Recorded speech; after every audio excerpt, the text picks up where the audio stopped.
जय हिंद प्यारे बच्चों, कैसे हैं आप लोग। आशा करते हैं आप लोग अच्छे होंगे। पिछले क्लास में हम लोग देखे थे बिजनेस के बारे में और अकाउंटिंग के बारे में। अभी हम देखेंगे किसके बारे में, बाउचर के बारे में। बाउचर का मतलब क्या होता है, कल हम आपको बताया था कि बाउचर का मतलब होता है बिल, इनवॉइस या रसीद। एक ऐसा कमर्शियल डॉक्यूमेंट होता है जिसमें हम अपने रिकॉर्ड को, यानी कि बिजनेस से संबंधित जितने भी हमारे रिकॉर्ड होते हैं उनके रिकॉर्ड के जहां पे हम रखते हैं उनको हम बोलते हैं बाउचर। क्या बोलते हैं? बाउचर। देखिएगा, कह रहा है कि voucher is the written document, मतलब यह लिखित एक दस्तावेज होता है जो प्रूफ, प्रूफ का मतलब समझिए एविडेंस, ठीक है। एक एविडेंस होता है जो हमारे फाइनेंशियल ट्रांजेक्शन को क्या करता है, वो अपने अंदर स्टोर करके रखता है, ठीक है। जैसे समझिए, कह रहा है कि voucher evidence of the transaction. Voucher एक ऐसा साक्ष्य होता है जो हमारे बिजनेस ट्रांजेक्शन के रिकॉर्ड को रखता है, ठीक है। वो होता है बच्चों बाउचर। क्या होता है? बाउचर। देखिए, मैं बताया था कि ये बाउचर दो टाइप्स के होते हैं। कितने टाइप्स के बच्चों? दो टाइप्स के। कौन? Primary voucher. ध्यान समझिएगा, जो प्राइमरी बाउचर होता है उसको हम बोलते हैं मेन बाउचर। क्या बोलते हैं? Main voucher. ये हमारे जो बिजनेस होते हैं उनके मुख्य रसीद होते हैं। और हम सेकेंडरी बाउचर को हम बोलते हैं सपोर्टिंग बाउचर। क्या बोलते हैं बच्चों? Supporting voucher. यह एक ऐसी रसीद होती है जिसको हम बोलते हैं क्या? सहायक रसीद। क्या बोलते हैं? सहायक रसीद, ठीक ना। और ये क्या हमारा मुख्य रसीद होता है, ठीक है, मेन बाउचर। चलिए अगला देखते हैं कि ये प्राइमरी बाउचर क्या होता है, सेकेंडरी बाउचर क्या होता है। अब देखिएगा टाइप्स ऑफ बाउचर। देखिए अकाउंटिंग जो बाउचर होते हैं ना, यानी कि जो हम टैली में काम करते हैं, तो जैसे हम टैली में काम करेंगे उसमें बहुत सारे आपको बाउचर मिलेगा। जब मैं टैली पढ़ाऊंगा तो उसमें चर्चा करूंगा, लेकिन देख लीजिए आप एक बार। एक पेमेंट बाउचर होता है, एक receipt voucher, purchase, sale, general और कंट्रोल बाउचर, ठीक है, सॉरी कंट्रा बाउचर। ये सब किसमें होते हैं? टैली में। तो हम इसमें टैली में देखेंगे। अभी फिलहाल हम बेसिक अकाउंटिंग के बारे में चर्चा कर रहे हैं, तो बेसिक अकाउंटिंग के बारे में ही जानिए, ठीक है। चलिए अगला नेक्स्ट देखते हैं बच्चों। तो देखिएगा प्राइमरी बाउचर क्या होता है।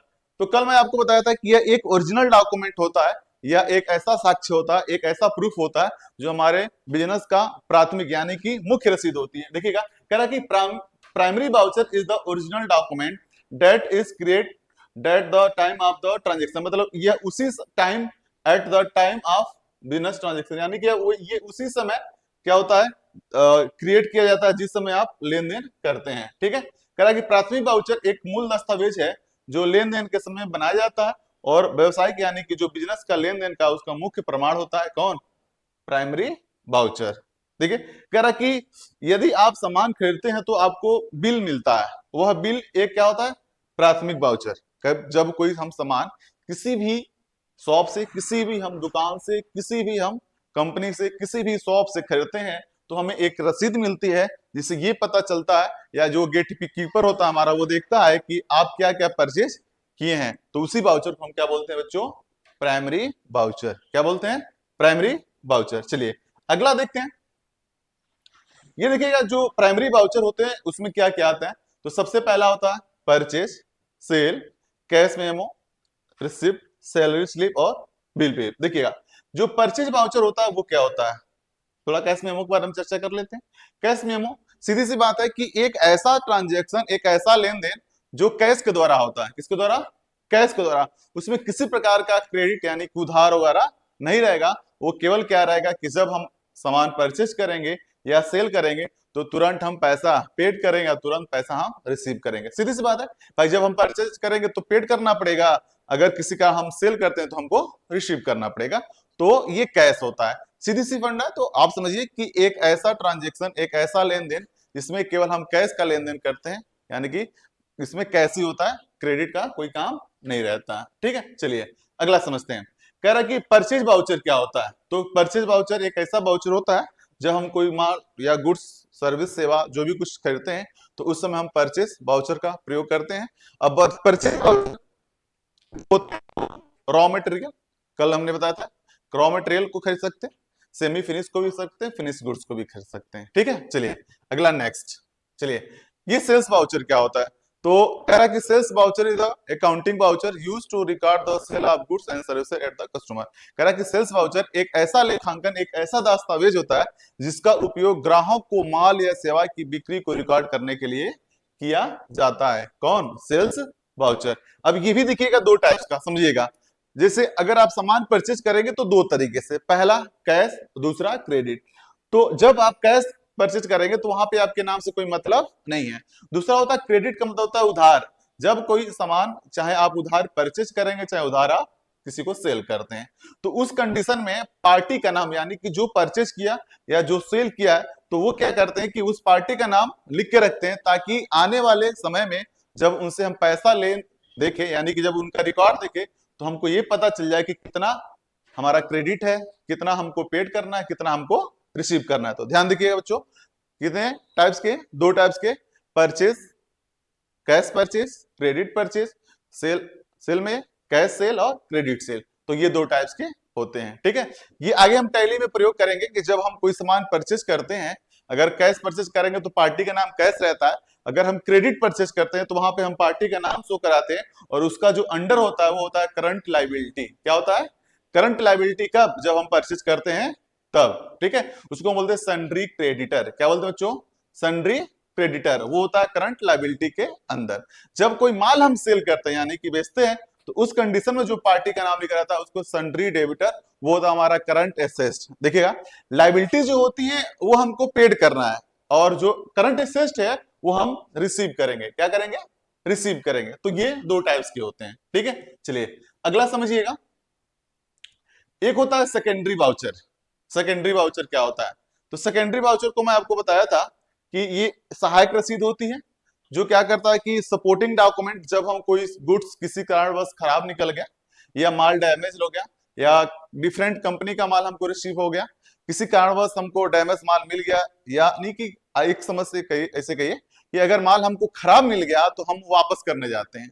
तो जब वापस करने जाएंगे तो जो परचेज हम किए हैं माल, उसके थ्रू जो हमको रसीद मिला है, वाउचर मिला है, उसको लाके हम दिखाते हैं, तभी वो क्या करेगा? रिटर्न बनाएगा। देखिएगा, कह रहा है सेकेंडरी वाउचर सपोर्टिंग आर करेगा dependent the document prepared of the, कह रहा है कि एक ऐसा डॉक्यूमेंट होता है, देखिएगा सपोर्टिंग लिखा हुआ है, इसी को हम बोलते हैं हेल्पिंग वाउचर। कह रहा है कि एक ऐसा वाउचर होता है जिसका प्रयोग हम सहायक रसीद के लिए करते हैं, और ये हमारा क्या होता है कि एक ऐसी रसीद समझिए कि जो किससे बनता है?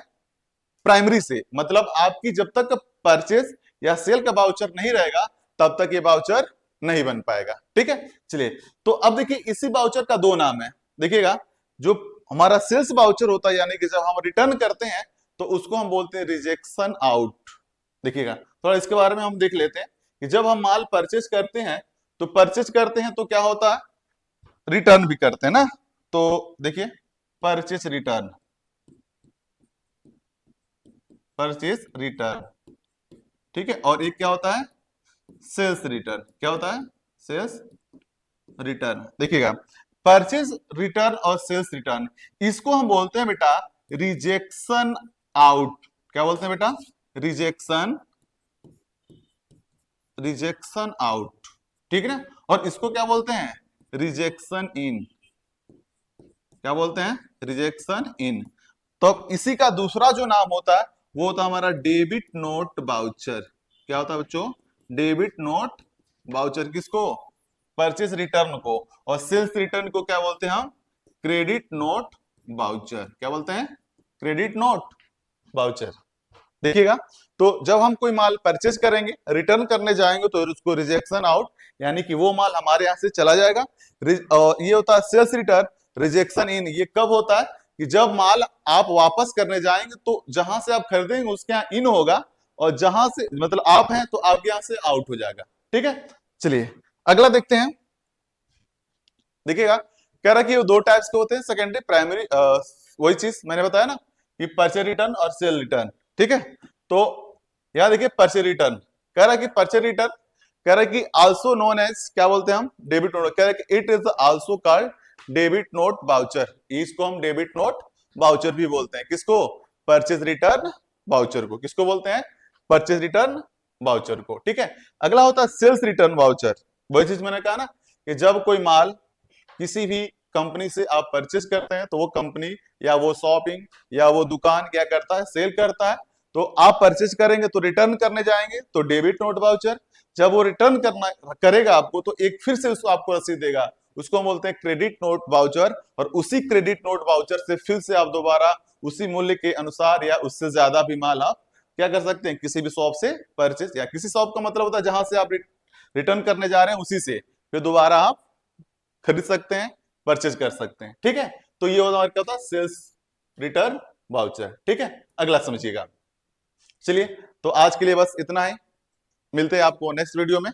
तब तक लेके आप अपना और अपने परिवार का ख्याल रखिए और हमारे वीडियो से जुड़िए। और अगर आप टैली में एक्सपर्ट बनना चाहते हैं और अकाउंटिंग एक्सपर्ट बनना चाहते हैं तो हमारे वीडियो को सब्सक्राइब करिए, शेयर करिए और उन वीडियो को ये वीडियो उन बच्चों के पास भेजिए जो टैली पढ़ना चाहते हैं और या जॉब ओरिएंटेड कोर्स करना चाहते हैं, तो हमारे चैनल को सब्सक्राइब करिए। Thank you.